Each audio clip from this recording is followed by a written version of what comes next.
Okay, we're live. Uh, I just want suggestions. If you have any suggestion of like content that you would like me to review, then well, oh, that could be great.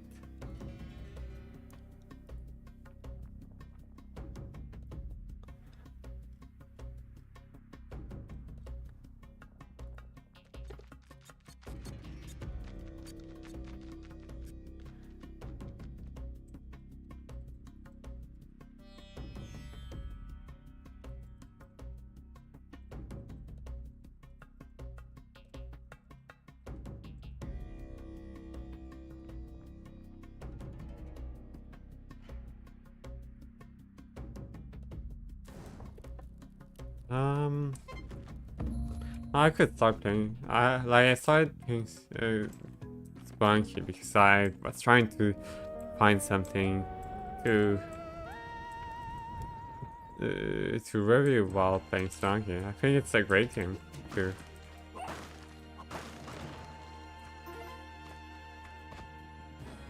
be doing to just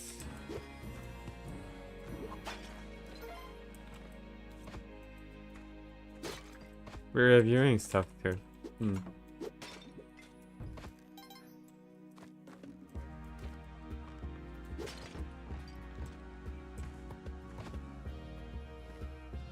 you have any suggestions, you can tell,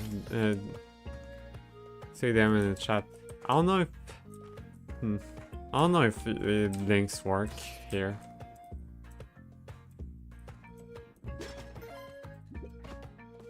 If you have a link, if you want to test it, you could post a link in chat and switch from live chat to top chat or the reverse and see if it disappears. Because I think if it disappears, it means that it's not visible to anyone.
I want to sacrifice this little guy. Sorry, Doug. Your soul will serve Callie well. Here you go.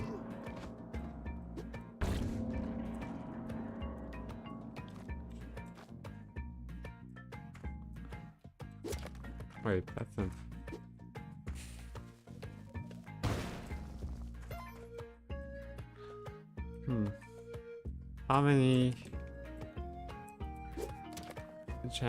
How much money do I need? Wait, oh, that's perfect. Okay. So yeah, like, oh, you know, I was arguing on Twitter like one does, but this time I was arguing in French, which, ouch, okay. Yeah, it's fresh for me. I don't often talk with people in French, so it's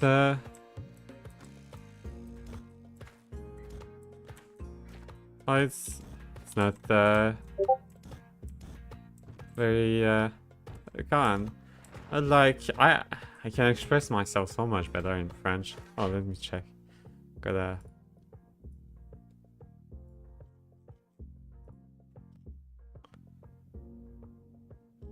Okay. Yeah, I got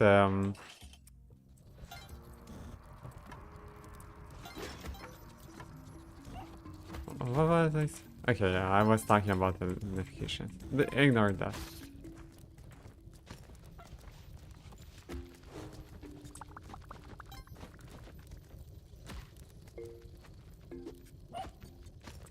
Yeah, I could try this.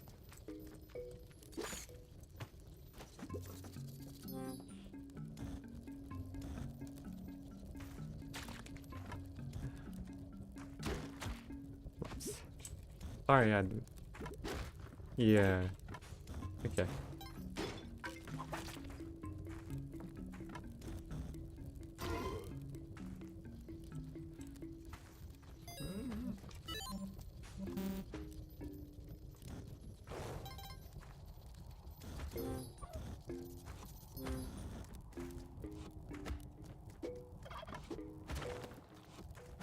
I could wait. I had the video to watch. It's by MrGirl's.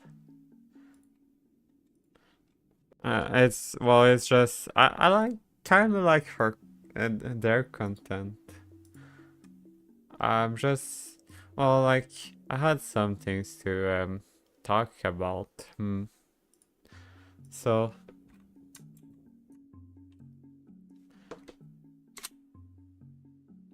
there we go. It was there it mentioned mystical. I don't think I need to say that I how I dislike Mr. Girl, but Hello, wait. beautiful. Okay, the sound works. Wait. There's a sound of. I think since my setup hasn't changed since.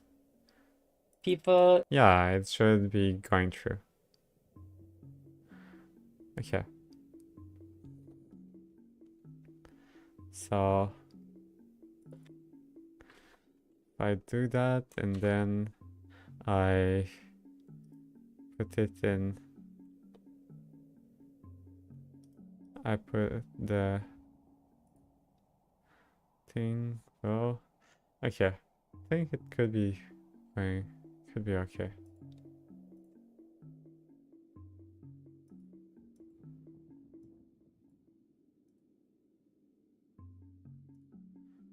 Don't need that. Don't need that. Okay. So yeah, wonder what's going on with Mr. Girl. What do you think about? What's their pronouns? Do they have any pronouns? I'm gonna use they them. Thank you so much for tuning in to this live stream. To those of you who are watching the replay of today's live stream, thank you for being here as well. This is not my usual content. I am used to doing pre-recorded video essays and long form content, but those videos take a lot of energy to make. So in between that content, it's nice to just do something totally unscripted and casual and just hang out and get to know you guys a bit better. So that's what we're doing today. Yeah, I guess I'll just segue into, I wanted to chat a little bit about the new video. I just kind of want an opportunity to like articulate some things that I don't think got super well articulated in the video. Firstly, I just want to say thank you to everybody who's watched it. It did a lot better than I expected it to, and everyone, like, by and large, I think the response was just very, very kind and nice, and people said some really lovely, really cool things that made me really happy. I was like super ill the week that it launched. I was like sat in bed reading every single comment, and I was just like, it was really nice. It honestly got me through being ill, and it was just like, just read some wonderful comments and had some amazing engagements. Yeah, I've never really had this kind of experience with a video before, and it was really cool. I feel like at the start of the video, it launched into, I think, quite like a leftist space. And so people were very receptive and really positive about it. And then the video started to segue a little bit more into more of like a right-wing space, and it started to pick up a lot more negative attention. And Oh god, no. there was a lot of good. people watching the last video who were very upset because I was a communist, and there were a lot of people watching the video who were very upset because they thought I was anti-communist. And one of the reasons I wanted to talk I could about watch this that is video. because, I've already watched it I'm not before. really either of those things necessarily. I'm not a It's huge about fan the fascism of of common labels. sense. I'm so edgy. I just hate labels. But no, it's not like, I don't know. I don't think there's anything superior about rejecting labels necessarily. Like, don't really see myself on any kind of like morally superior footing in regards to that. But just like politically, I think I think that labels are so misused and so miscommunicated that I would rather distance myself from them. I had somebody comment on the video like, touch grass tanky. Right next to somebody commented like, this is disgusting anti-communist propaganda. And that's just so funny to me. So very much not a tanky. If I were to try to articulate my political beliefs into a label, I would probably refer to myself as anarcho-communist or libertarian socialist.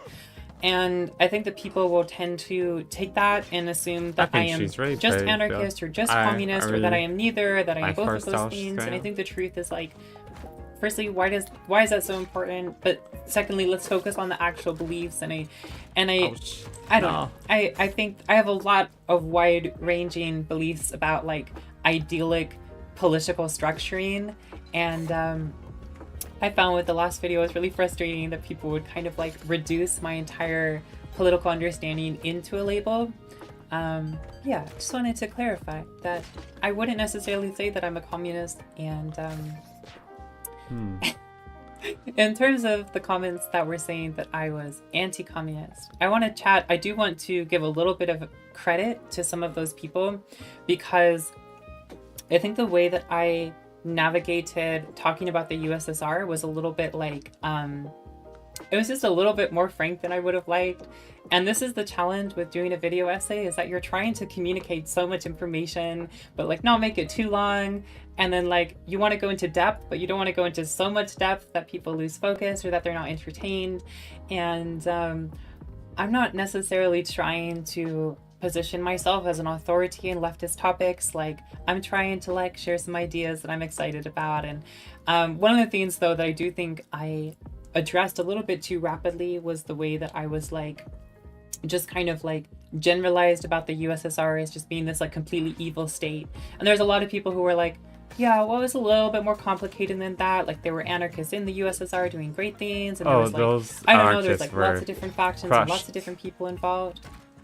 And I sort of wish that I had just like just gone into that a little bit more, maybe just given it like one more sentence to just talk about that and just make that a little bit more nuanced. There was also some people who were like upset that I left out some leftist movements throughout history, and there were some people who kind of listed some other ones, and that was really like, I didn't intentionally omit anything. Like, I wasn't trying to be like, we're gonna intentionally keep Cuba out of this, you know what I mean? Like, I was trying to focus on the movements I felt were like the least like historically tainted by bad things. But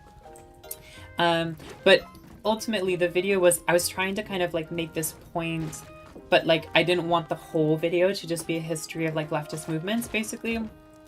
But yeah, thank you to people who did point out like other movements and other leftist things. I thought that was really cool, and it was nice to be like, yeah, obviously there is so much more than this video, and I want people to expand on it. I want it to like be just a starting point in a larger conversation about these things.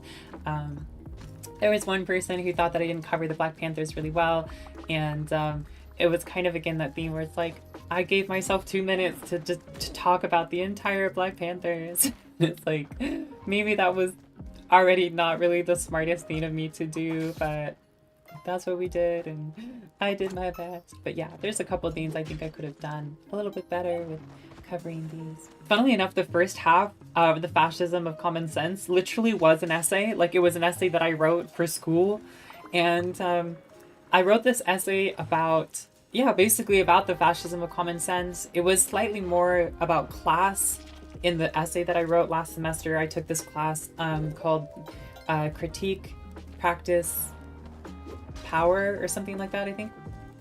And it was a class that was all about politics and stuff. And there was this question to analyze class. And so basically I wrote this, like, I thought quite boring essay about class with a focus on common sense. And I took out a lot of the class bits and made it more just about common sense. And I tried to like edit the script, the essay, to make it like, to put it into the script in a way that felt more conversational. But I remember watching it back after I filmed it. I was like, this is so boring. Nobody is going to watch this. So I can't believe, I don't know. I'm honored people were into it. Don't put yourself down. I think you can filter out whether people are like engaging in good faith or engaging in bad faith. I have this tendency to just reply to everything, even the really bad faith comments. And I've been really trying to force myself lately to disengage from the bad faith ones. And I almost never ever do this, but I've started to delete comments that are just so obviously in bad faith, or they haven't watched the video or something. And I'm like, my choices here are completely different thing than you see in what you're saying, and they come at it from a completely different perspective, such that like it's almost not, it's not really worth trying to fight against their whole leave it up and do nothing, in which case people who jump straight to the comment section may read the comment and think that the video is actually about that, in which case it's basically just misinformation about the content that the person who wrote the comment hasn't even watched. Or I can reply to the comment, but there's not much point because they haven't watched the video and they're not engaging in good faith. Or I can remove the comment. And obviously, if someone has enough energy, they could realize that and they could be like, oh my god, Marceline silences her viewers. And I'm like, no, not really. I really try to like encourage discussion, and I try to keep things up as much as I can. There's a lot of hate comments I don't take down, but I think that like at this point I'm like, I just spend a lot of my own energy, and I would rather spend my energy replying to someone who's asked me something about like the hormone regime I'm on, or something where I'm like, this could actually positively impact this person's life, and I would rather have that positive effect than be like, I'm going to try to debate this person who just like clearly thinks that I shouldn't exist, you know what I mean? My mom is a right-wing conservative and she doesn't support trans people, and her and I talk all the time about like debating ideas, and sometimes it gets out of hand, but most of the time it's very respectful, and we're both like, thank you for sharing. And I'm like, that didn't feel like a waste of my time, and I love my mom so much, and I feel like she's one of the only people I'm really able to have those kind of conversations with. Logan George says, transphobes love just asking questions in total bad faith. Yeah, there's also a lot of, I think it's called gish galloping, where you like just throw so many questions and ideas at someone that they can't possibly like form a coherent rebuttal. And you're like, well, what about this? What about that? What about this? But did you consider this? And that's just like totally insincere and bad faith. Ouch, no. I'm reading this book right now about auto theory. I think it's actually, yeah, it's literally on my bed. It's right there. What's the full name? Auto Theory as Feminist Practice. Auto Theory as Feminist Practice. I'm very like fascinated with auto theory right now. So if you're interested in feminism and auto theory, and I'm not that far in. I'm pretty sure she goes into some queer stuff as well. That's what I'm reading right now, and I'm finding it really like exciting. I love auto theory as a genre. I only just found out about that word, so if you're not familiar with it, like I was not. It's a word to refer to like autobiographical writing that's also philosophical. The best example of auto theory I can think of is Paul Preciado. He wrote Trans Man. He wrote An Apartment on Uranus, and he also wrote Can the Monsters Speak? Nice name. And both of those books like changed my life, so cannot recommend them enough. Very feminist, complex, anti-capitalist queer books, and like quite poetic and just like beautifully written, and it's just like so special to me. So An Apartment on Uranus, like, might be my favorite book ever. I love one of the books that had a big impact on my transition, which is like almost auto-theoretical if the theory is like sluttiness. And that's The Letters of Mina Harker. Just like a very sexual book, but just very liberatory, very feminist, very interesting, very weird, very poetic. Love that book a lot. In terms of like trans philosophy, I really enjoyed Whipping Girl, and I based a lot of my videos last year on this book, Whipping Girl. No. I will say that I don't agree with all of its philosophy anymore. I read that book at like quite a I was still like figuring out who I was as a trans person in the world and trying to like figure out my beliefs. And Julia Serrano, the author of Whipping Girl, does this really helpful thing where she kind of offers you these answers, which are really like comforting, but I don't necessarily think that they're like what's right or what's correct or like some like holistic that's special kind of boring. truth. Anyway, adultery. Wait, where's the part where she talks about? They talk about. But MrGirl. I still really recommend the book. I still think it has a lot to offer to any readers, whether it's somebody who is trans feminine themselves or who wants to like understand trans femininity. I think it's really good.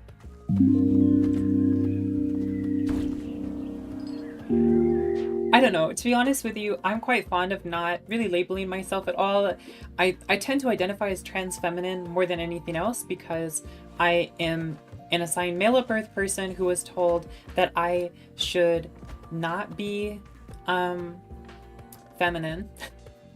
I was told that not only was I encouraged to be masculine, but I was, masculinity was enforced as part of my experience of life in the world. And I was like, hell nah, I don't want that. Unfiltered thoughts here. Trans as a word has different meanings for different people, obviously. Like some people use trans to refer to transgender, some people use it to refer to transsexual, some people find the very usage of that word quite offensive, and I don't know. So like it has a lot, it contains like all these different dimensions, and for me personally, like I get a lot of people on my videos, the videos I made last year? I think 2 years ago. I don't know. The videos I've made where I talk about like non-binary transition, people are always like, but you can't transition non-binarily. Like, but I think what people need to understand is that like firstly, trans is an umbrella term, but like, I don't know. I don't even think that's the right way to describe it. Like, it's just a little piece of vocabulary that's trying to capture a very broad and complicated range of experiences. And for me, yeah, I would say trans feminine is the one label I think is the most accurate of my experience. These days, I pretty confidently don't identify as either a man or a woman, but I also haven't really been using the label non-binary as much anymore because that label itself has become a slightly complicated space for me, like personally and intellectually. Not that I have like anything against it at all, just like not really sure I would identify necessarily myself that way. I'm using this language to try to articulate like abbreviations of experience, I guess. Like I'm trying to just kind of like get little things across and try to like make things easier and also like operate in this current I was about to say operate in this current episteme. I'm sorry, the philosophy has rotted the brain. She is too far gone. There is no hope. Y'all are very gracious for sticking around, but no, I think like, yeah, I don't know. Language is limited. I'm doing the best I can. And but I think that all of these labels feel like a slight failure for me. People online, people on the channel, they love to tell me how much I don't pass, and that's fine. That's good. Wow. But I will say that I will say that I do actually I am actually perceived as a woman probably most of the time in just like in my day-to-day experiences of being a person in this world. Now, I don't necessarily identify as a woman, but that's how I'm most often perceived. So my relationship to like gender as a discourse is like, y'all just don't have another word for feminine expression in somebody who looks like me, and it's like, that's fine. I don't know, the language is still limited. I'm like, you use whatever words you want, and yeah, it just means when tourists call me a man, I get to be like, yeah, damn right. I'm an alpha male, and I would like that to be respected. Yeah, that's right. I don't know how unhinged I'm allowed to be on a live stream. Usually I like think this through a bit more.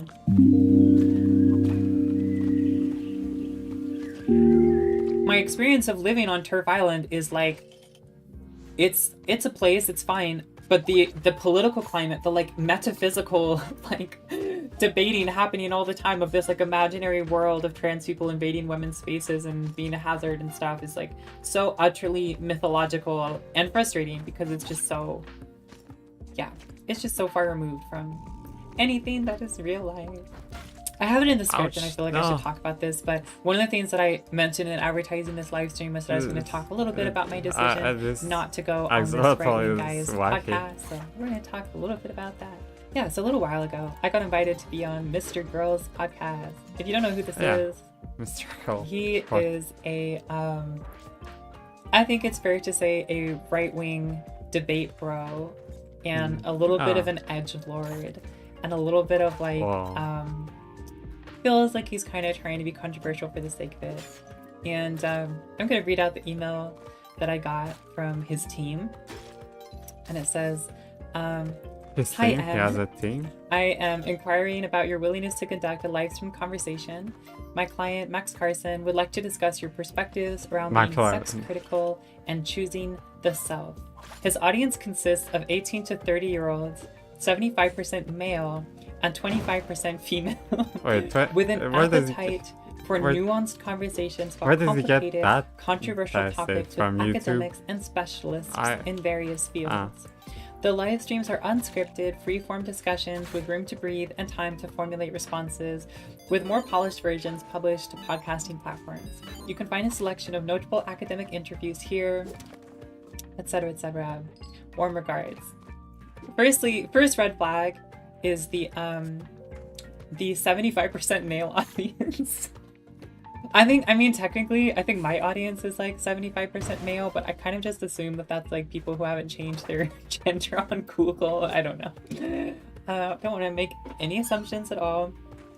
But yeah, already I was like, I really wonder what this is going to be about. And I looked up the content and very, very, very debate bro kind of content, and I was like, immediately I was like, I'm not sure about this.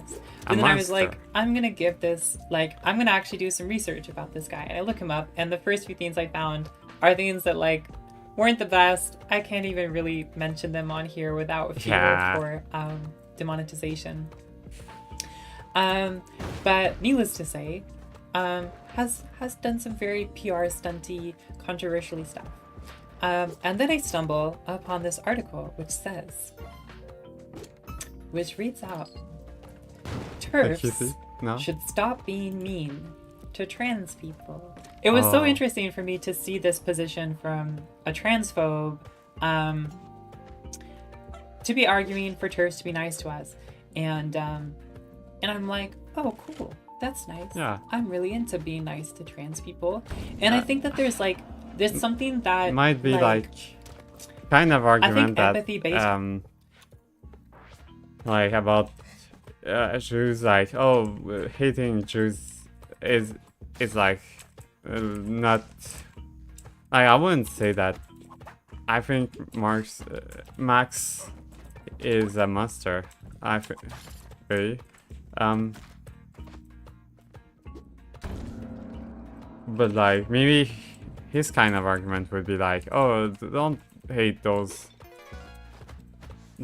trans people. They just have a little bit of mental illness, and it's no use for their health or like to make them like not trans to like antagonize them. Maybe I'm giving not enough credit to Max. Don't really respect it one bit. Respect him one bit.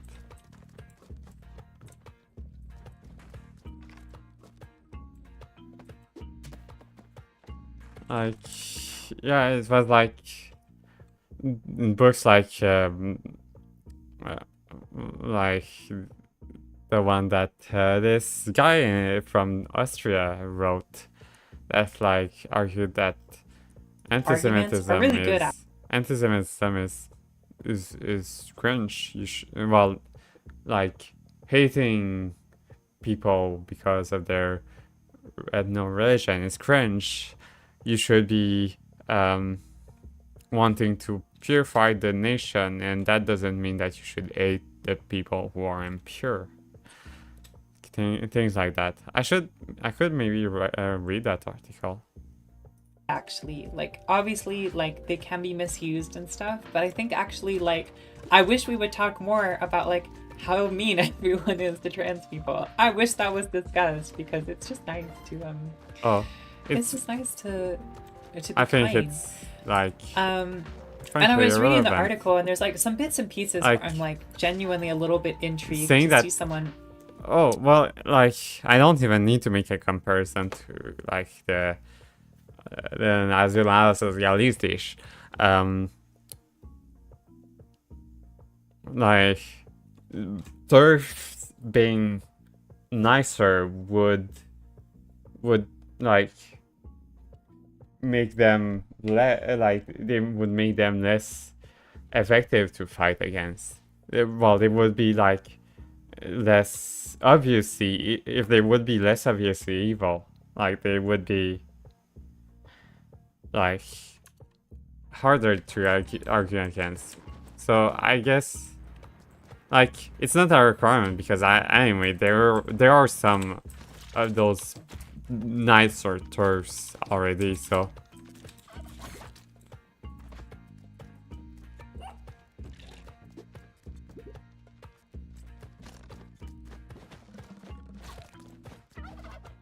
like it's not really something that's exactly relevant. Like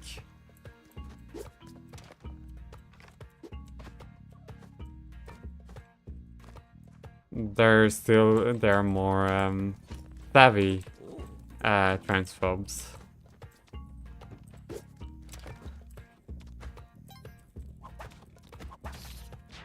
I need to check that up. That new. Well, how do I go about searching that up?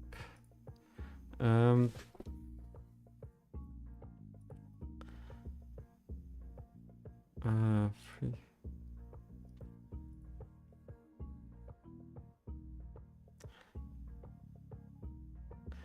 Do I change? Okay, I'm gonna change parties. Psych window. There we go. New candidate tab. Max Carson. Perks. Yes. Oh, it's just right that. Turfs should stop being mean to people. Okay, let's see. Stop being mean to trans people. No, I don't want. It's okay. It's immoral and savory to be cruel to your ideological opponents. And in this case, it undercuts gender critical position. What did I say? What did I say? Did I predict it or what? Conservatives believe that it's a scientific fact that humans are either male and female, or female. I agree. However, they also believe that God designed us that way, and that we are not animals, which contradicts their supposed difference to science. Well, just simple answer for that. That said, it's unchristian to mock the mentally ill. Oh. Okay, well... Which is why I and many others arrive at the conclusion that conservatives are homophobic and uncomfortable, and their arguments are post-hoc rationalizations of a desire to lash out. That's...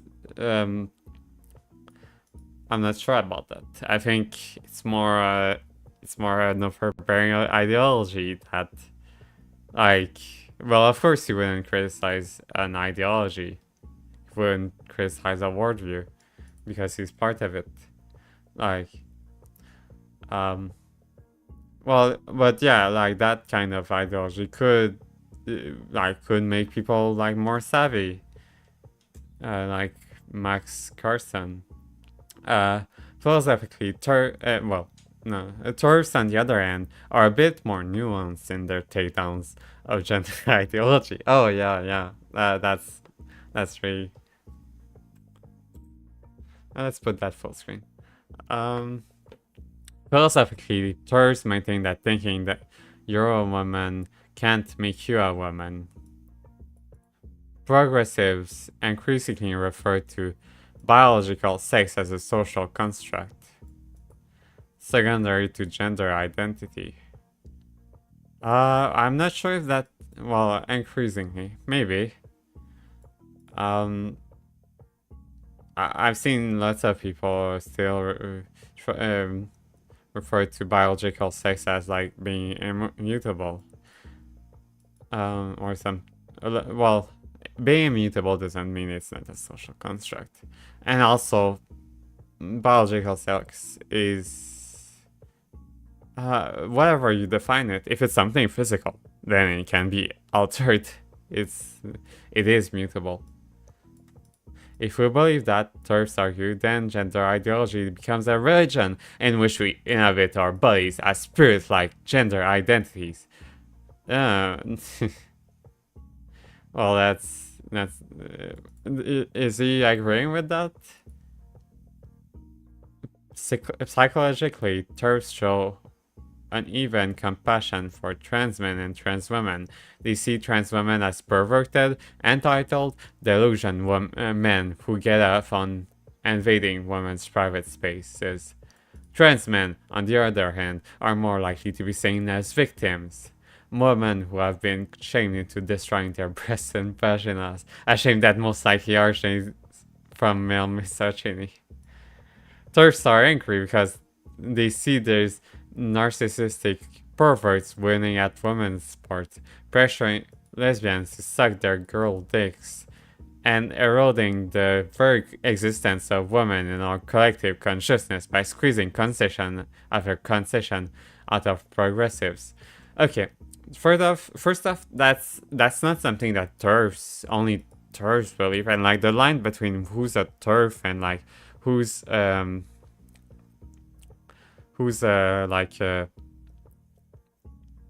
just a regular conservative transphobe is like very thin. Like they have kind of different justifications, but in the end, like they will agree on terms with most points. And like the same with the perspective on trans men. TERFs are angry because they see this. Okay, I said. Social media allows new ideas about gender to spread quickly and then iterate on themselves in echo chambers with zero pushback. And then these same echo chambers serve as the courts of public opinion where transgressors are humiliated. Okay, well. Wait. That's like. That's something. Like, why are we criticizing those transes for that? That's something that TERFs would take part in. Like, there's like I don't see reason why TERFs would be like somehow immune from that. The anger is understandable, but you can express anger without being mean. You can be indignant about protecting the existence of women without mocking someone's physical appearance or sexual predilections. But well, that's the thing. Like, I'm not, like their ideology is built on regulating appearance. Like that's not something that you can pull off of what they think. They believe in a straight gender normative society, and like it it will make them mock those people. I don't think you understand what's being argued. Like, do you think the social, like the authoritarianism of that is something that's incidental? Like, and isn't that isn't that the very same thing as you talked about, like those trances that they do? And sexual predations. Yeah, I mean, like that dovetails into the the gender norms. Like like you like the turfs see as transition as something impossible, and also something that if someone because it's impossible, if someone tries and fails to some metric, they mock them because that's how they think it will bring them to their better world. So why be mean? Probably because it feels good. On the internet in particular, you get to have the catharsis of hostility without the guilt of seeing the pain you've inflicted. And on Twitter, meanness can trigger a profitable profile boosting dogpile.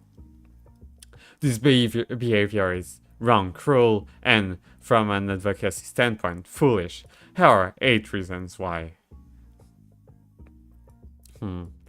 1. Displaying a lack of empathy for trans people undermines your demand that others care about your safety and autonomy. Well, no, it's about building an in-group. You lack empathy because how could you respect trans people? How for showing any empathy adds some legitimacy to trans people, like trying to accept them in some sense, like undermines their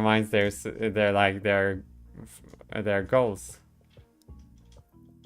If you define trans people as mentally ill, we should be fighting with their enablers, not them.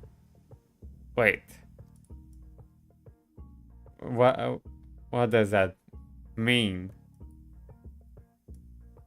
We should be fighting with their enablers, not who are those enablers? What does mental illness means? Trans women excessively want to be women, and they're being told by their governments and educational institutions that this is possible. In a public health crisis, mocking the afflicted undermines your position that they actually are afflicted. Well, if you even saying that trans people are mentally ill, says that there's a thing underneath all of this, that there's that they if they are cured,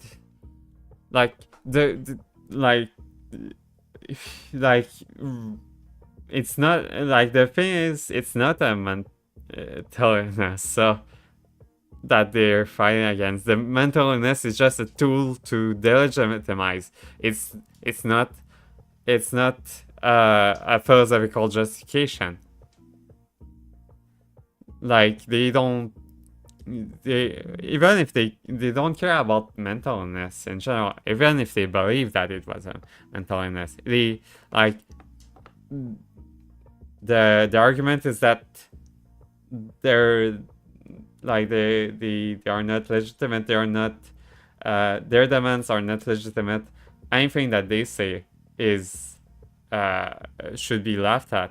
There's because like someone who's like we still give some like people who are afflicted by a mental illness some legitimacy, some like voice to like say, yeah, I think like this. I have this thing that this mental illness that's external to my being that I have to fight against, and here's what you can do to help me. Uh, like, like trans women obsessively want to be women. Not that, like, that's we are women. Like that it's the end of the discussion. There's not really any point. There's not really want to be women. We want to be recognized as women. But every woman wants to be recognized as women. It's just that there are other things that may like that delegitimizes our claim of acceptance, and that's the point that TERFs want to, like, that's what they want to do. They want to delegitimize our being. And they're being told by their governments and educational institutions that this is possible. Well, you mean by letting people change their gender on government forms? I mean, that's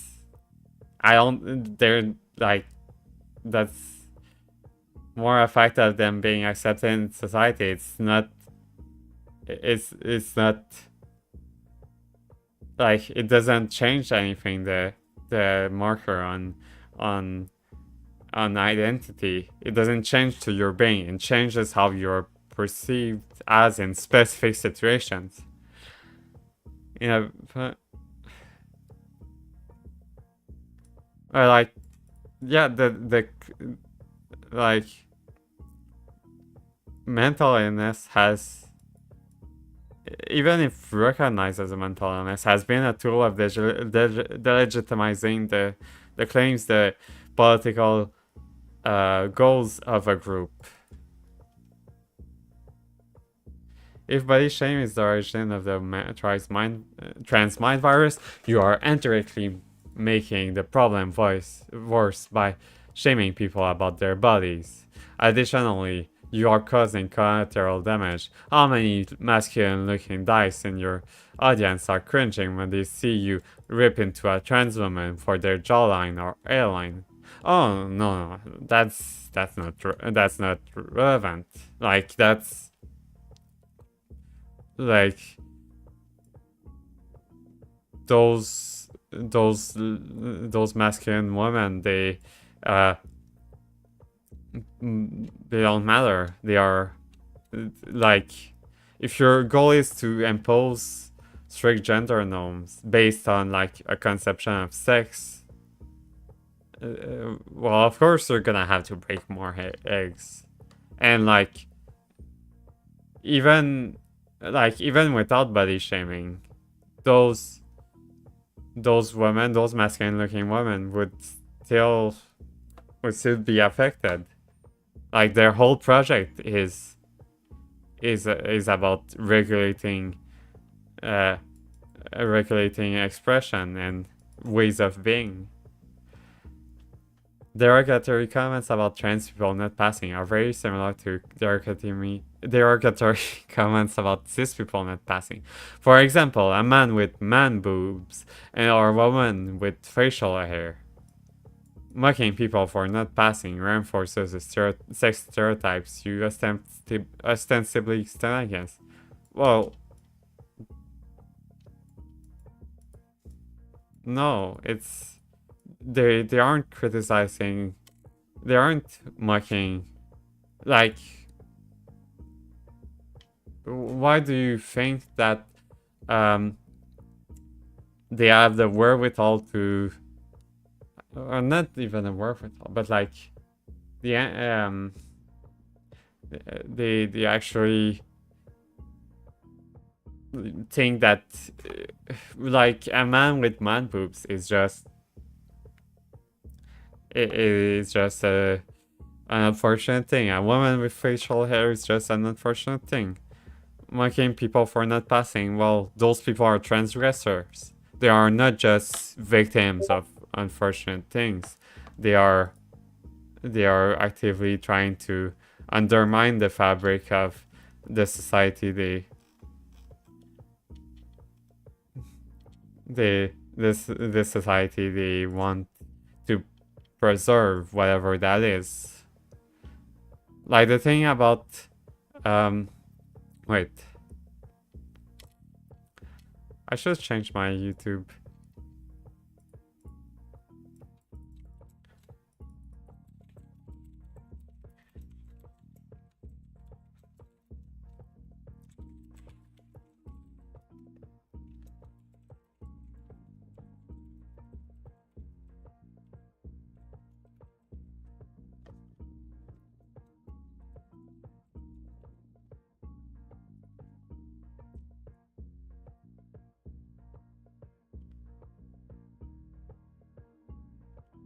Uh,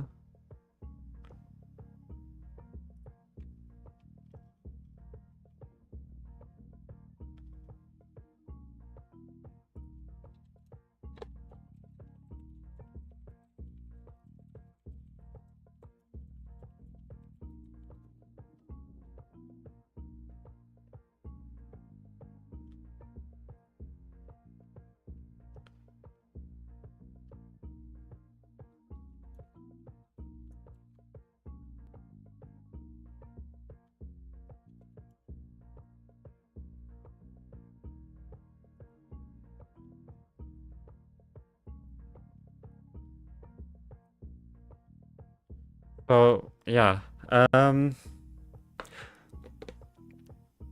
like the political project is basically just being mean against people because like beyond the like the regulations, the the things that are passed through law to regulate gender expression, it's just about being mean to people. There's not really any more uh like there's not any more anything more substantial. Like you're not you're seeing the forest for the trees. You're seeing, yeah, or the trees for the forest. Uh, so yeah, lashing out isn't a political position, and doing so makes you look like you don't really have a position, but rather are rationalizing a disgust response. Well, who are you to tell them that they are not? Trans people are less likely to desist or side with you when you are being cruel to them. Well, it seems like you're just saying that structural institutional cruelty is like more acceptable, which like I guess it's a common perspective from transphobes. It's like like, but yeah, like that's like you're just proposing institutional cruelty. That's like that's not better. That's actually worse. But well, he doesn't care. Well, he does care a lot. He cares a lot about institutional cruelty. He just wants to be more effective at instituting institutional cruelty. I think a lot of trans people want to be part of a cult, so people will be nice to them, and showing them cruelty will only push them deeper into the ideology.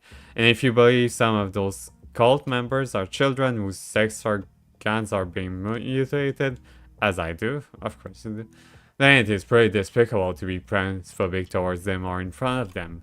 Well, they are trying to make political change. Those trans people are trying to make political change, which should be stopped. That's what their argument is. And the suicide argument. They're like, oh, they are so sad and for no reason that they decide to kill themselves. Well, like, do you think it's what do you think that's for? Detransitioning people who still look and sound strange are likely to be hurt by your comments. Well, those are still heretics. They are still like, even when they can be used as salient exemplars, they are still viewed as fundamentally broken. They have altered their body. They have exerted their freedom. They shouldn't be like took as normal. Taking pleasure in misgendering trans women is sadistic. Even if you don't believe trans people claims of suicidality, I do. I gleefully calling what you perceive as suicide bluff is sociopathic behavior. I understand if you feel an ethical obligation to correctly sex and thus misgender trans people, but you should not be graying from here to here as you do it. Well, why shouldn't they do it? It's fun, and it's like it reinforces, like it's doing the enforcement of what of the society want to. Okay, see the comments. Probably if I thought okay. One of the most stressed out people I've ever seen. Avoid your advice about not being mean to people right after I finish reading this vegetarian cookbook by Jeffrey Dahmer. So do you consider trans people to be mentally ill? My point is that the people who are mean to trans people consider them mentally ill. No, they are using mental illness as, well, a cudgel. That's it. I consider people who mutilate their bodies mentally ill. So generally, yes, although not all trans identifying people do that. Well, people who mutilate their bodies, like those people, like for like you know that mutilation means something that's unconsensual. Or it means that's something that someone does to themselves directly. Like, you can't call a surgery, even if you disagree with the surgery, a mutilation in any case. Like, that's surgery. Yeah, surgeries that make their lives better, as countless studies showed. Oh, like, it does what it says it does. Like, and vaginoplasty makes a vagina. If you think it functions as a vagina should, that's another question. But it does make something that, like an organ, or a phalloplasty does make like an organ that can function as a penis, as a penetrative tool. That's not really. Like, I don't know what like studies you need to disprove that. You've probably seen them, but disbelief is sad to me. I never had any problem with accepting life choices as trans people, and I have known many of them for many years, so I had the opportunity to see their transition and overall betterment. There's really no reason to demonize all that, Max. They're fine. Don't worry about them. They know what's good for them. this is not convincing to me, as I'm sure you know. Well, sure, you don't respect their political goals, you don't respect them as people, you think they are misled, they don't know what's good for them, and you, Mark Sorson, know what's good for them. That's the thing. Yes, I know from the gender narrative video, for example. I just don't get why all the data we have at hand can still be not enough. I hope you come around someday. Well, like, data doesn't matter. They are doing something morally repugnant. Uh,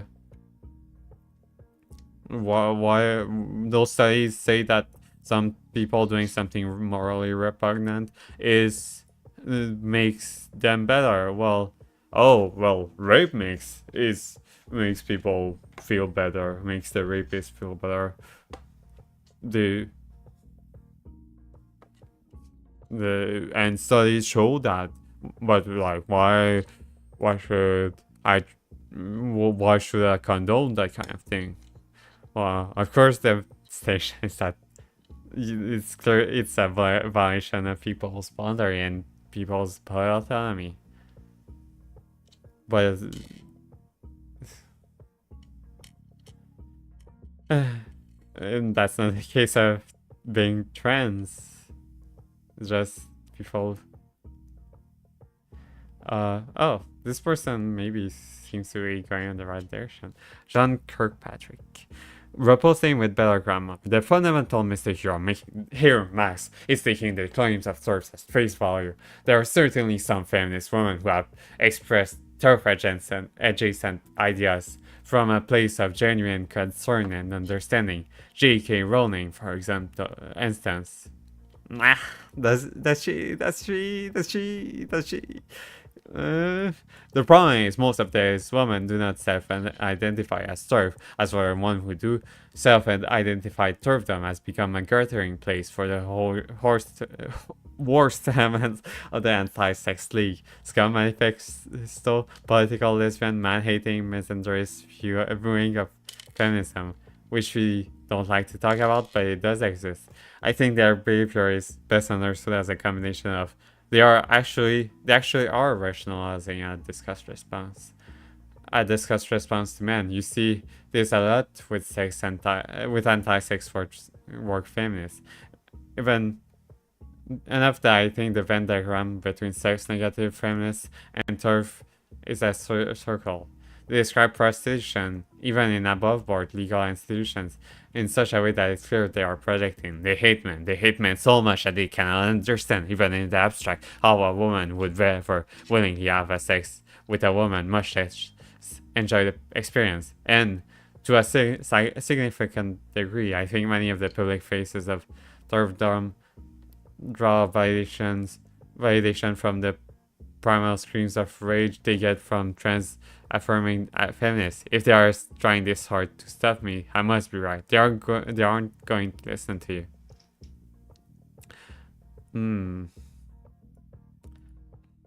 Well, like, even if you remove all the meanness, the mean girl attitude, it's still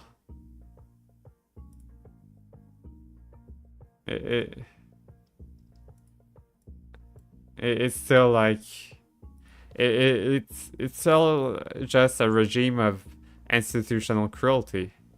That's it. It's institutional cruelty. Like,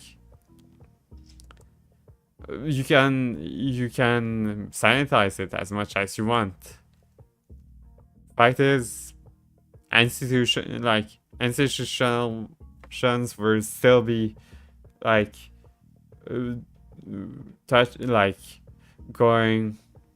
attacking gender non-conforming and people, and it will reinforce the impression and it will reinforce the impulse to be mean from those people.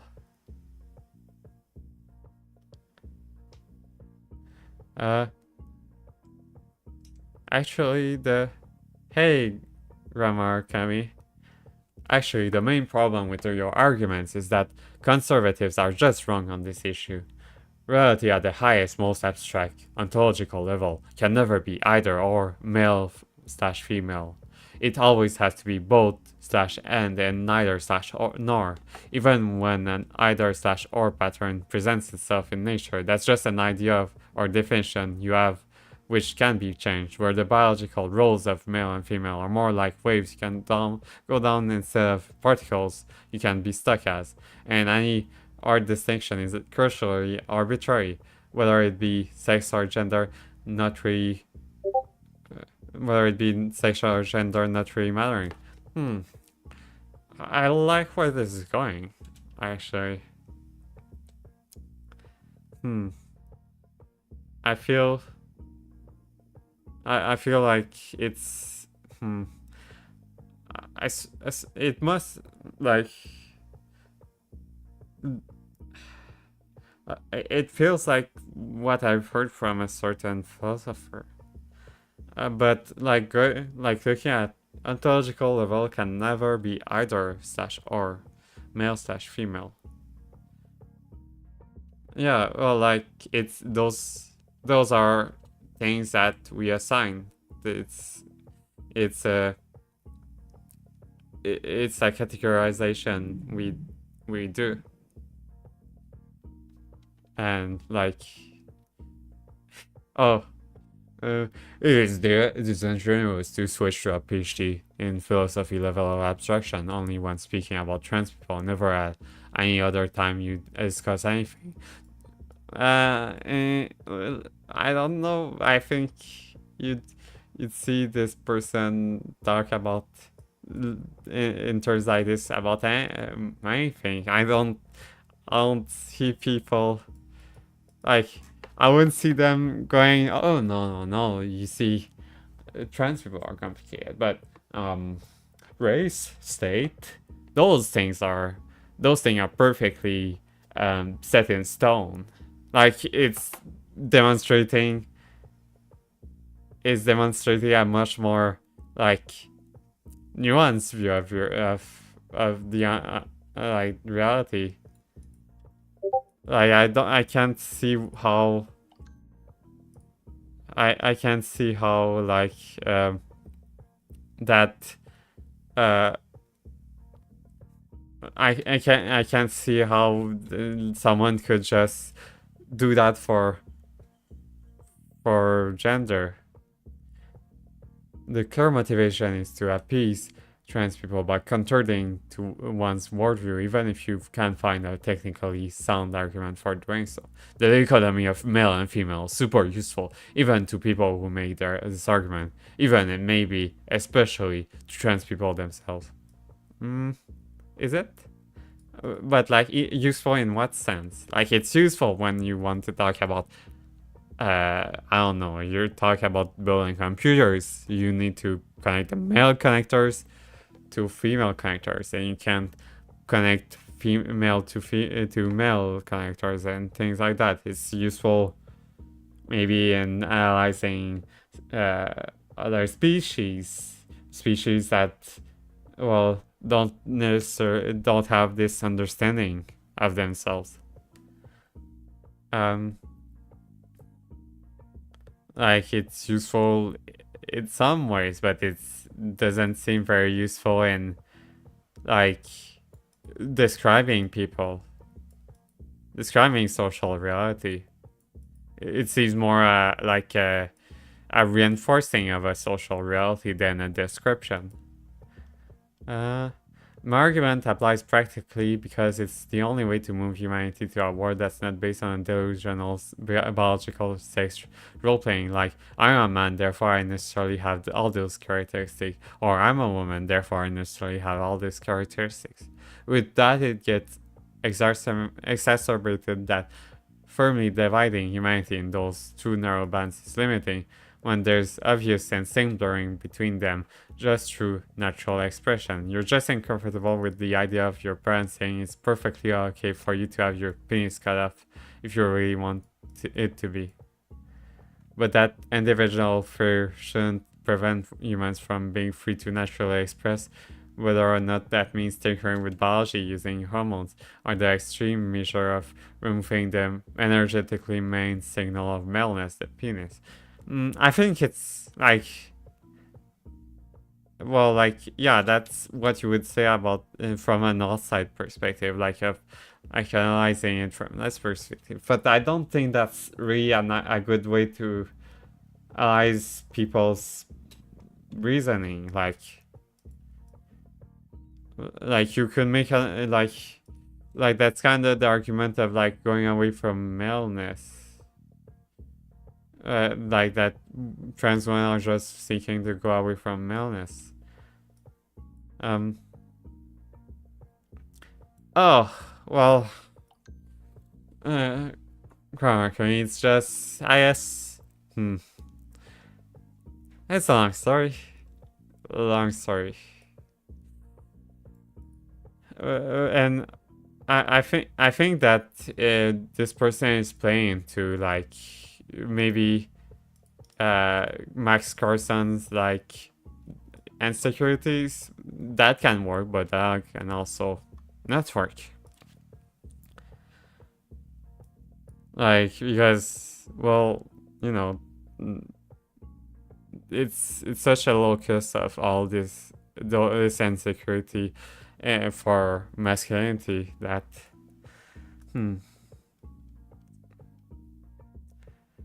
I see how quickly. I wonder if we can render necessary to render actually called back at all. Okay. So yeah, that's it. That's the article. Do we want to see Max Carson in flesh speaking words? Wait. Being mean to trans people is wrong. Wait, that's not capturing the application audio. Let's see.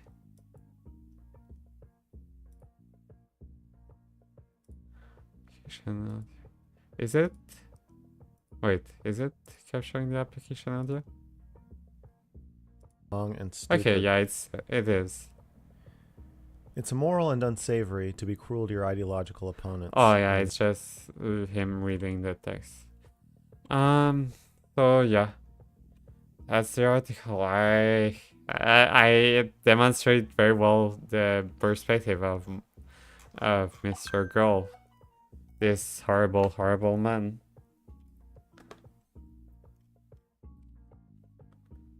Let's go back to MrGirl's. There we go. Wait, game. Okay. Segmento. And return to there. Okay. Who's very Audio is still working? Yeah. transphobic, discussing the position of needing to be kind to trans people. One of the reasons why I ultimately decided not to be on the podcast was because Yeah, it's not, well, it's interesting, but it's still like it's still part of like the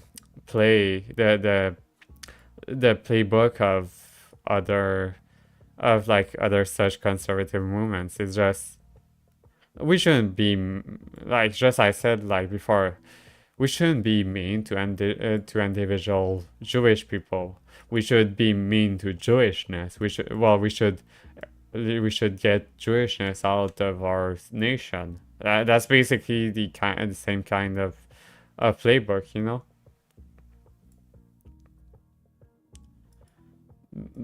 Like that's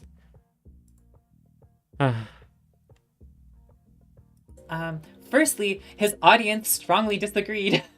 I was going through the replies, and there were some people agreeing with him and being like, yeah, we should be nice to trans people, and like, you're right, TERFs do approach this really badly. And then there was like a lot of people being like, nah, we should keep treating people like shit, and we should be meaner, and these people aren't yeah, but well, like individual humans.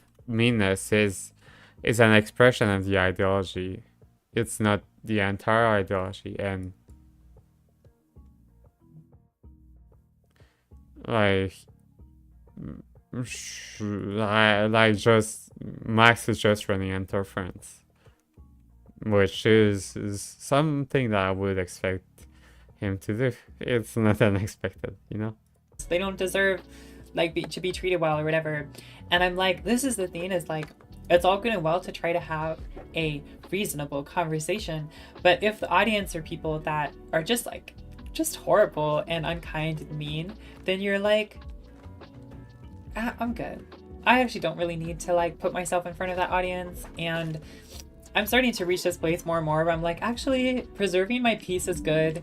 And it's really nice to not put myself like in the middle of the firing brigade of a bunch of just nasty people. I was watching this ContraPoints video. It's one of her ones about J.K. Rowling, where she's like, at a certain point, it's not even about like, it's not even about trying to convince someone. It's about trying to defeat someone. And a lot of these people, like, they don't view me as a human being. They have no open-mindedness to discuss my humanity. And at that point, they are just somebody that I have to overcome, as opposed to somebody that I have any obligation to reason with. Even if I had had a reasonable conversation with MrGirl, the conversation that happened in his audience, I don't think would have been very reasonable. I would have not been very charitable. But yeah, going back to the article in question, the other thing was like, he tries to like, it's very patronizing. He tries to be kind of like, oh, well, we should be nice to trans people even though they're mentally ill. And I'm like, I don't need to really have a conversation with anybody ever who thinks that I'm mentally ill. Like, bottom line, cut and dry. I'm like, if someone like starts a conversation with me and they're like, yeah, I really want to have like a good faith, reasonable conversation with you, a mentally ill person. I'm like, well, we're good. Like, I don't need to do that. Which is it's just so incredibly patronizing. And in the article, he basically explains that the reason trans people are mentally ill is because of like a metaphysical attachment to gender. And I'm like, well, firstly, lots of trans people don't have a metaphysical attachment to gender. Yeah, it was a bad article, but it was interesting. It was interesting to see a transphobe be like, we should be nicer. I'm like, wow. I'm like, I almost want to, I want to give you credit for this. Like, but also like we could have figured, this is like, duh, like, yeah. I'm going to put on a light. You also get his whole audience then potentially coming into your videos, comment sections, and your social media.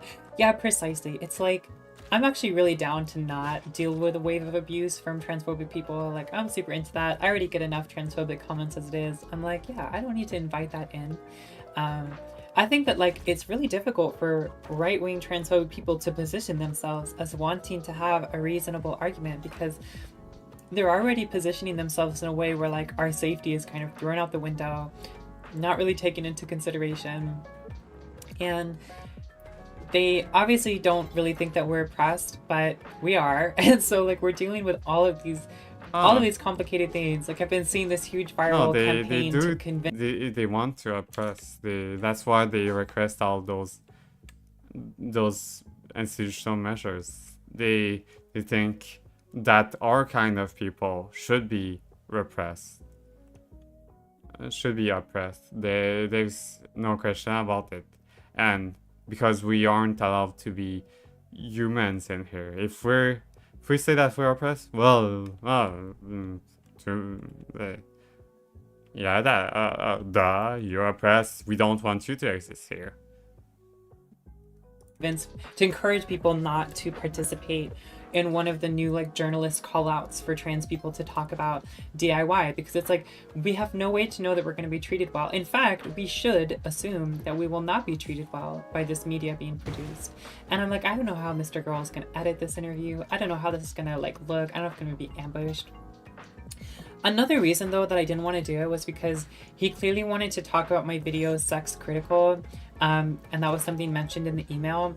And honestly, I don't think that video is super great. Like, it's not terrible, and I stand by a lot of the stuff that I said in it, but I was very early to doing video essays. It's not very well researched, and ultimately just like I feel like he's gonna come with this script of like, you said this thing and that thing, and I'm just gonna be like, yeah, honestly, it wasn't the best video. Like, I don't really want to talk about that video. It's like, it's fine, it definitely like, yeah, I say some things that I think are maybe useful.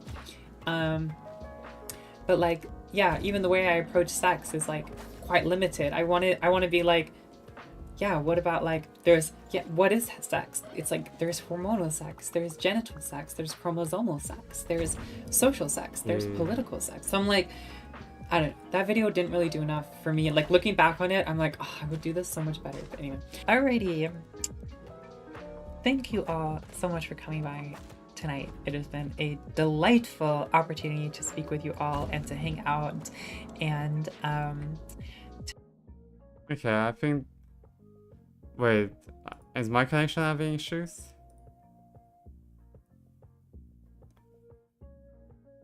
I have no idea. It's saying it's saying I'm not dropping frames. YouTube says I have an excellent connection. Stream health.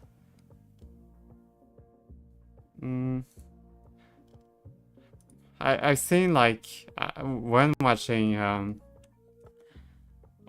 streams that are low latency, they kind of tend to freeze on me, and I don't know if that's my browser or is it YouTube that's freaking up. Like it seems that happens when I'm like since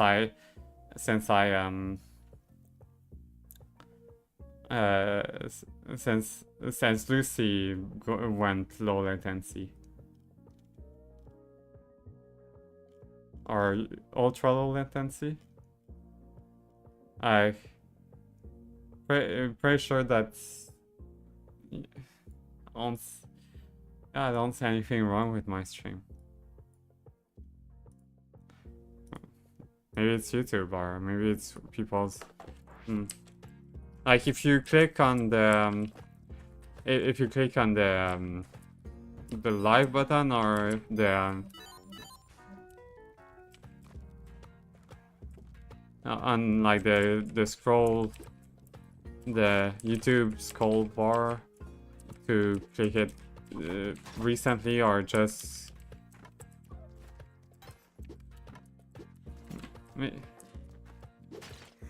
well, maybe if you add some manual delay, like if you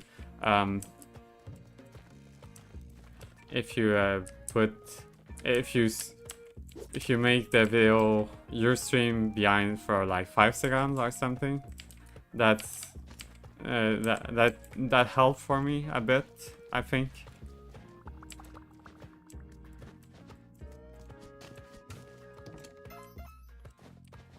Yeah, that kind of defeats the ultra low latency thing. But I mean, at least it lets people choose if they are having issues. So I guess there's that. What browser are you using? Can I use your Discord name? May I use your Discord name, or you want to be called Grammar Kami?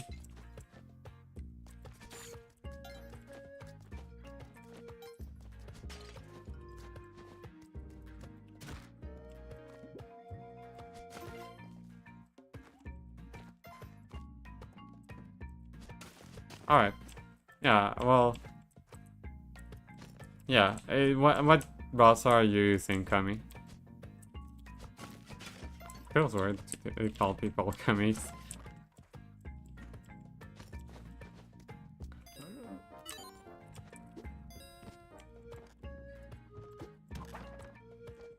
Oh, camera.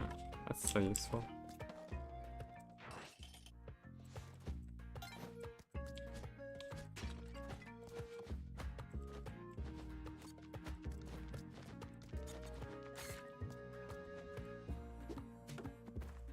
Because like, well, I'm using Firefox and that does the causing me issues.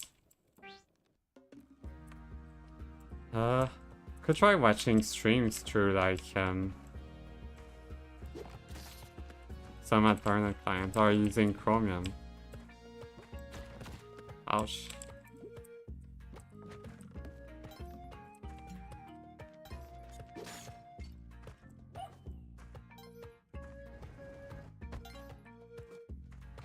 But yeah, well, I mean that it wasn't much in that. It made me look at Max's thoughts on, oh, we shouldn't be mean to those mentally ill people. We should remove all their political rights. Could watch the Fascism of Common Sense. Was an alright video. Maybe some points I disagreed with. Boys will be boys. There's natural and logical consequences in this world.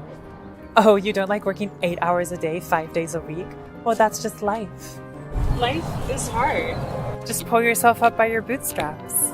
The grass is always greener on the other side. Money can't buy happiness. The customer is always right. Everything happens for a reason. Well, maybe you should It's just common sense. identify common sense first. But I think it falls These into are what we like call the trap. aphorisms. Snappy, commonly Mhm. heard little wisdoms about life. I'm from the United States, but I've lived in the UK my entire I adult think life. it could And the translate into wait, that's a good sorry, but like the was it Zizek who criticized wisdom? Can I have another tab open? It will help if I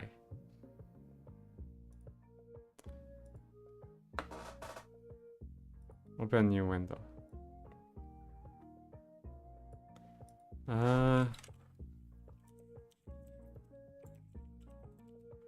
Zizek on wisdom. Yeah, I think that's it.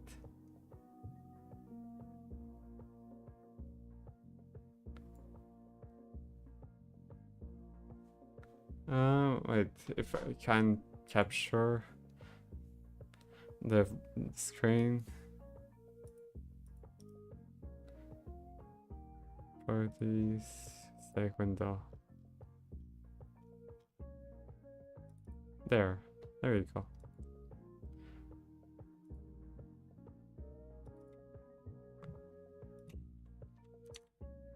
And put it in key below others.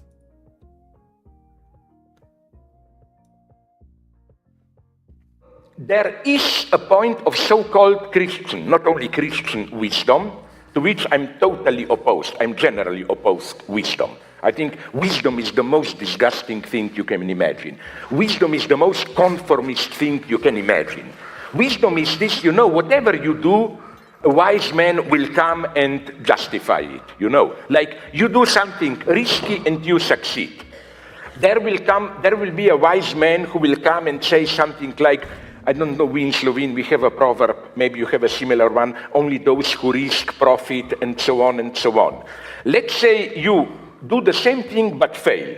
A wise man will come and he will say something like, in Slovene we had a vulgar saying, which says, you cannot urinate against the wind, or something like that. This is wisdom. Whatever you do, a wise guy will come and wisdom, But it's so interesting that a philosopher should be against wisdom. We all are. Your Kierkegaard knew this. Kierkegaard was anti-wise man par excellence. Wisdom is pagan. Liquid. Okay, no, not going to my Stalinist stuff. But what I want to do, once I made a mental experiment, if you don't believe me. I will say something.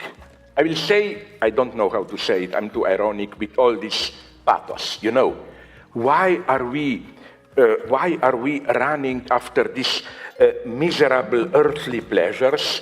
Think about eternity. The only satisfaction is eternity. If I were to say it with proper pathos, it would sound a deep thing to say. Let's say the opposite. Why run after the specter of eternity? Carpe diem, grasp what you have here. It sounds wise. Now I will say the third option. Why be caught in a contrast between eternity and temporary existence?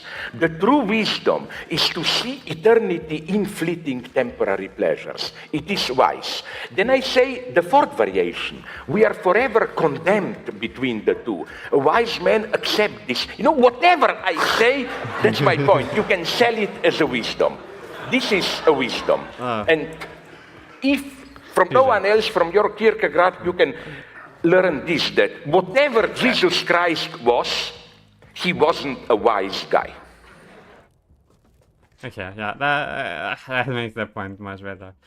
I don't remember them YouTuber MrGirl's is talking about that, but I think that makes pretty much the point that they were making. Amount of times I've heard people say, well, that's just the way things are, or that's the way things have always Maybe they been do, here, and I'm just to justify I'll be inefficient or proven a even fool. downright harmful societal systems and oppression. So next time your posh granddad tells you, that's just life, deal with it, you can tell him that invoking the mythos of common sense to justify systematic oppression is kind of fascist, Grandad. Antonio Gramsci Not was fun. a philosopher imprisoned by It's- Mussolini during World War II because of his communist writings. In prison, he wrote on notebooks about common sense as well as a concept he coined cultural hegemony. He explored the ways that oppressive systems become absorbed into normality. Oh, really? Labor conditions were a particular point of interest for Gramsci and other left-wing writers of his era, who argued that workers shouldn't have to sell their labor just to survive, that this shouldn't just be seen as normal. And yet, if we fast forward nearly 100 years from Gramsci's death in 1937, we You find probably that don't having have to work issues in a with other streams, right?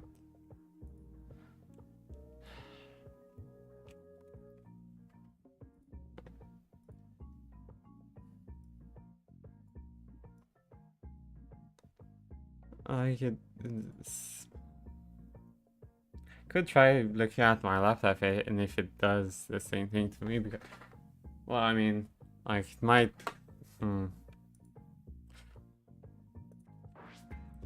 like, is it just buffering or is it freezing without buffering? And like with audio?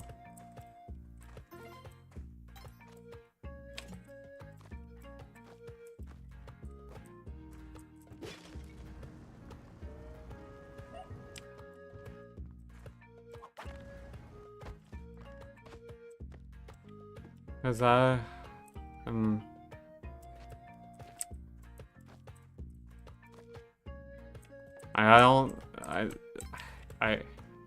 don't really have any idea how to fix this. If it's on my end, maybe it's on my end, then like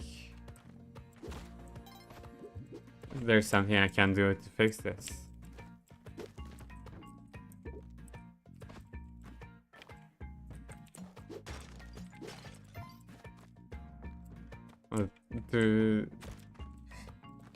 Like, I've all the available metrics to me. There's nothing wrong with it. Even on like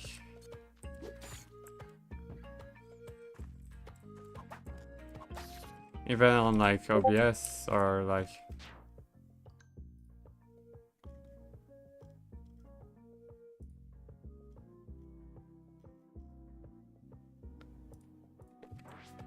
there's none.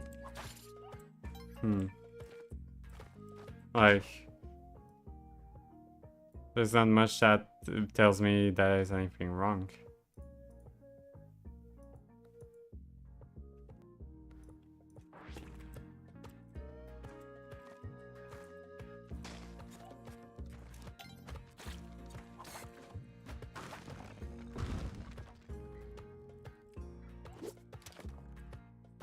Like, I can see my game getting a bit laggy, but shouldn't be. Like, as long as the output is fine.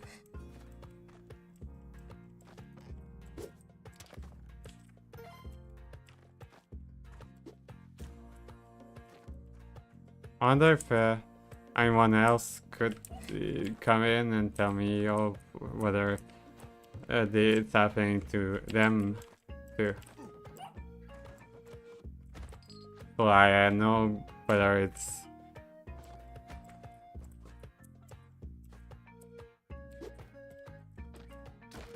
no. Okay.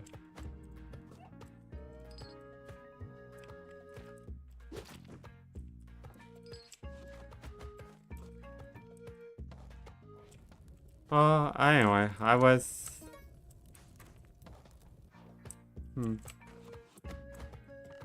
Kinda makes me run out of steam. Like if I don't know whether it's like affecting only you or if it's something that's an issue with my stream.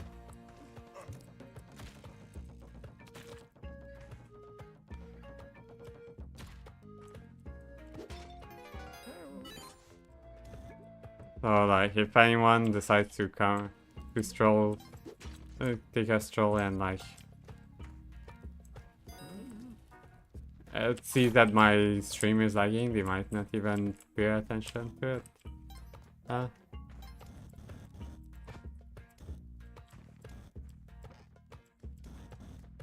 But yesterday I streamed and it was fine, so.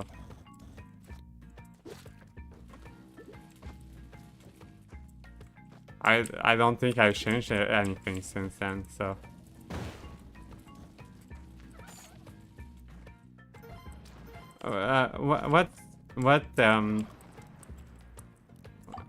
What browser are you using, Kelly? Oh, sorry, Kami.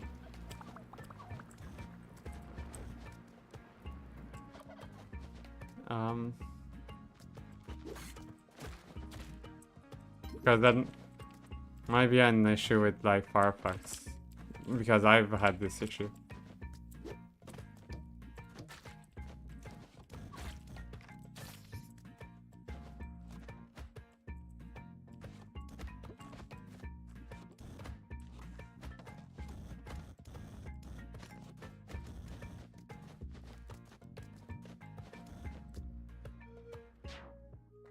In order to survive is still very much normal in our society.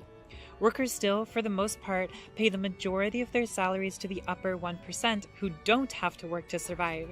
A 1% who dictate how much they pay. Maybe it's doing like maybe this video is doing like it's trying to turn like some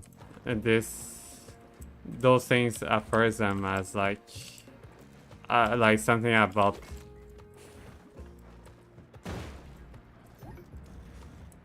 something that, well, that's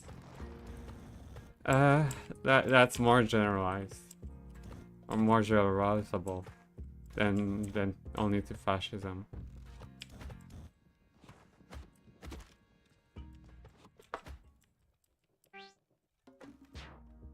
Rent and how much of their labor they get to keep in terms of wages.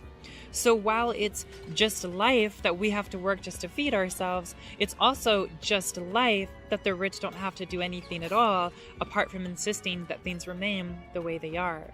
Gramsci wants us to understand that nothing about the world we live in today is random. Pure spontaneity does not exist in history. Spontaneity is therefore characteristic of the history of the subaltern classes, which have not achieved any consciousness of the class. Do you know anything about Gramsci? What Gramsci refers to as the subaltern are essentially the disempowered majority or the other. The worker, the dispossessed, colonized persons, minorities, the disenfranchised. According to Gramsci, what this group perceives as spontaneous and creates for itself as common sense is indeed something formed and evolved throughout history, which is swayed in part by conscious leadership, by the ruling class, by those in power. When it comes to work, Gramsci writes that many of us perceive a capitalistic work ethic as being formed through everyday experience illuminated by common sense, i.e. by the traditional popular conception of the world. But in reality, such an idea has a huge history, which includes ruling class influence, religious support, and many other institutions rallying in favor of this creation of normal. I realize this might sound a little bit patronizing. I'm not saying everything around us is being constantly manipulated all the time and we're all just too dumb to pick up on it. You can put your tinfoil hats away. What Gramsci's referring to here is the way that our understandings of the world in general are often given to us at birth and remain relatively uncontested. It's less a matter of how well educated you are and more a way that our educational institutions themselves, our legal system, our psychiatric and medical systems, and the very language that we use to communicate are all taken for granted as being sort of random artifacts of the world we live in, like they just evolved naturally into being, that they're just the way things are. Rules about the way that society functions may appear like some sort of collectively agreed system that has always been here, that we're all on board with, but that couldn't be farther from the truth. Hegemony is that state of total social authority which, at certain specific conjunctures, a specific class alliance wins by a combination of coercion and consent over the whole social formation and its dominated classes, not only at the economic level, but also at the level of political and ideological leadership in civil, intellectual, and moral life, as well as the material level, and over the terrain of civil society, as well as in and through the condensed relations of the state. Now, so far I've been talking about common sense as if it's some easily definable, exclusive evil tool in the hands of the ruling class. But common sense is not so uniform or easily defined. One can find there in common sense anything that one likes. Common sense is a collective noun, like religion. There is not just one common sense, for that too is a product of history and a part of the historical process. In Christianity, no matter how much you believe your religion contains some sort of universal truth, the reality is that every person will, to varying degrees, interpret the Bible to their own understanding. And in the same way, individuals will say, well, it's just common sense, drawing from their own philosophy of the world. This whole thing is complicated too by Gramsci's question that is it not frequently the case that there is a contradiction between one's intellectual choice and one's mode of conduct? Having been raised by an ultra-conservative religious community, I often observed that right-wing Christians would claim open disdain for left-wing ideals and proudly don labels associated with far-right ideology, while at the same time engaging in behavior directly linked with far-left ideology, such as mutual aid, environmental concern, and critiques of capitalism. The social group in question may indeed have its own conception of the world, even if only embryonic, a conception which manifests itself in action, but it also has, for reasons of submission and intellectual subordination, adopted a conception which is not its own but is borrowed from another group, and it affirms this conception verbally and believes itself to be following it. I don't actually. I think I'm like me. I don't know much about the thing, or maybe I'm just like using my getting tired, just that.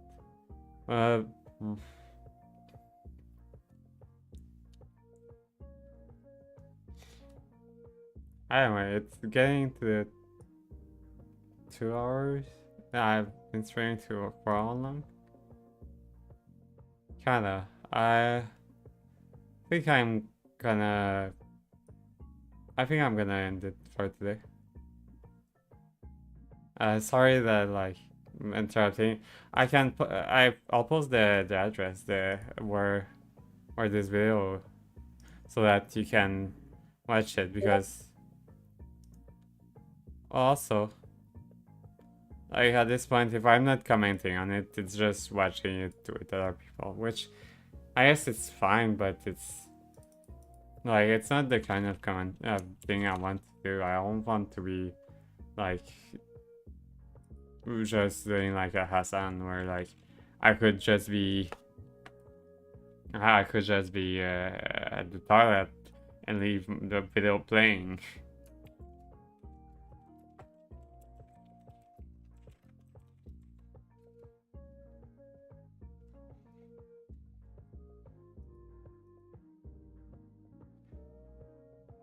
Oh, I haven't.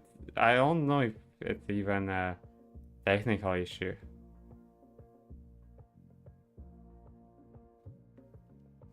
I think it's. I don't even know. I don't know what makes it. I don't know if it's on my end. From my end, there's nothing wrong. So I don't know.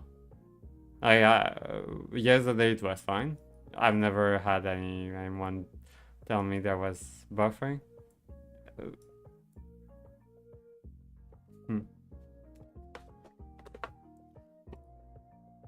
But yeah, anyway, I'll see ya. I love y'all. Yeah, it might be on your end, but anyway, I'm getting a bit tired, so see ya.